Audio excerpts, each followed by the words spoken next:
Bakit ngayon ay lumalakas ang panawagan para sa 0% interest rate ng mga XRP holders?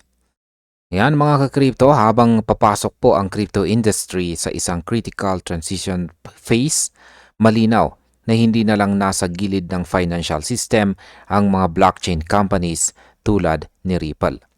Direkta na silang nakikipag-ugnayan sa mga regulated financial infrastructure.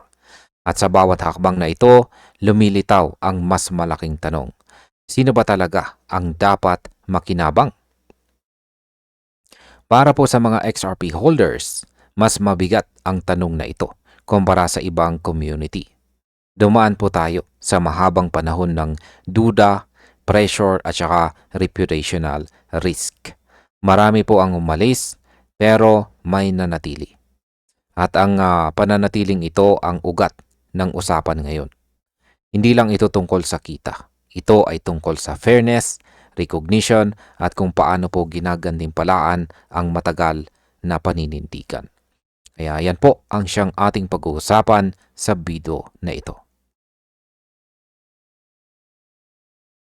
At ayan, sino ba itong si John Squire at bakit po niya hinarap si Brad Garlinghouse? Ayan, muling uminit po ang usapan ng magsalita si John Squire, isang kilalang crypto commentator. Direkta po niyang tinanong si Brad Garlinghouse, ang CEO ni Ripple. Ang mensahe ay mabilis kumalat sa buong XRP community dahil tinamaan nito ang matagal nang nararamdaman ng maraming mga holders. Binigyang diin ni Squire ang loyalty at saka endurance. Ayon sa kanya, ang mga XRP holders ay nanatili sa pinakamahirap na yugto ng kasaysayan ni Ripple. Panahong may regulatory battles, exchange delistings at halos walang galaw ang presyo. Hindi po ito simpleng opinyon. Isa itong paalala na may mga taong nagtiwala kahit walang kasiguraduhan. Gaano ba kabigat ang pinagdaanan ng mga XRP holders sa mga nakaraang taon? Ayan, kung ikukumpara po sa ibang mga crypto communities, kakaiba ang bigat ng dinanas ng mga XRP holders. Ang SEC lawsuit ay lumikha ng matinding uncertainty sa legal status ng XRP. Bumaba po ang liquidity, lumiit ang institutional access, at naging negatibo ang public narrative. Araw-araw may pressure. Araw-araw may duda. Ngunit sa gitna po ng lahat ng ito, may core group na hindi po bumitaw. Tinanggap nila ang volatility at saka opportunity cost. Sa madaling salita, sila ang nagsilbing long-term stabilizer ng ecosystem. Walang kontrata, walang garantiya, walang direktang bayad. Ito po ang kontekstong madalas nakakalimutan ng market. Paano naman po nagbabago ang posisyon ni Ripple sa mundo ng regulated finance? Habang tahimik na nagtitiis ang mga holders, patuloy namang lumawak ang papel ni Ripple. Nakakuha po ito ng conditional approval mula sa OCC para sa Ripple National Trust Bank. Malinaw po ang direksyon, mas malapit sa traditional na finance, mas mahigpit sa regulation, mas seryoso sa compliance. Hawak na po ni Ripple ang iba't ibang licenses at enterprise-grade payment systems. At noong December 2024, inilaunch po niya ang RLUSD, isang stablecoin na naka-align po sa regulated frameworks. Ang mahabang na ito ang backdrop ng argumento ni Square.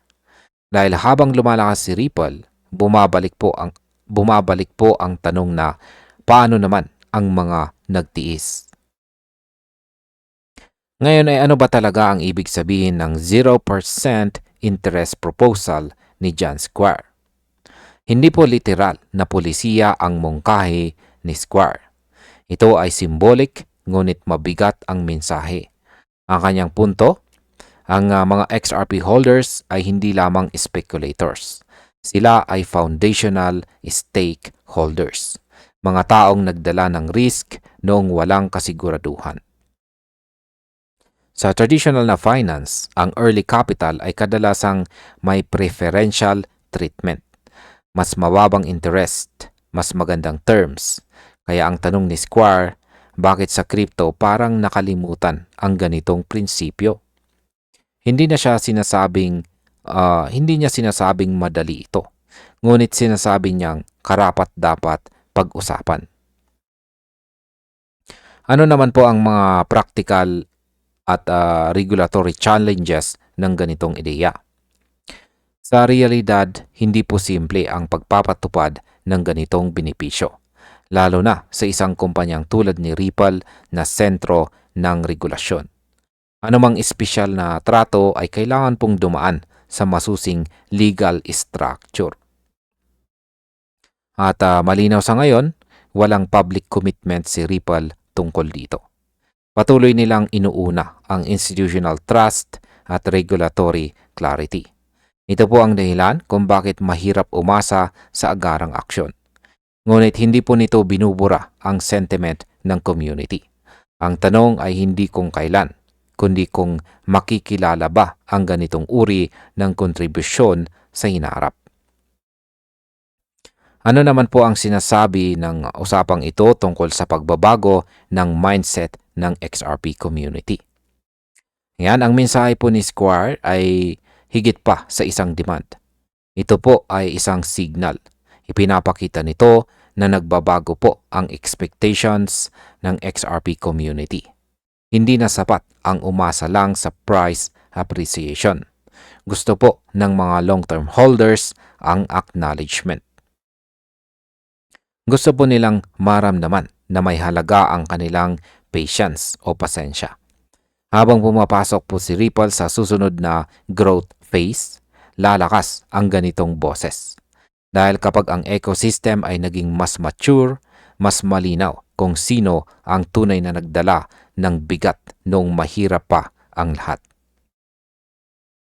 At bilang panghuli ay ano naman po ang aking masasabi tungkol dito.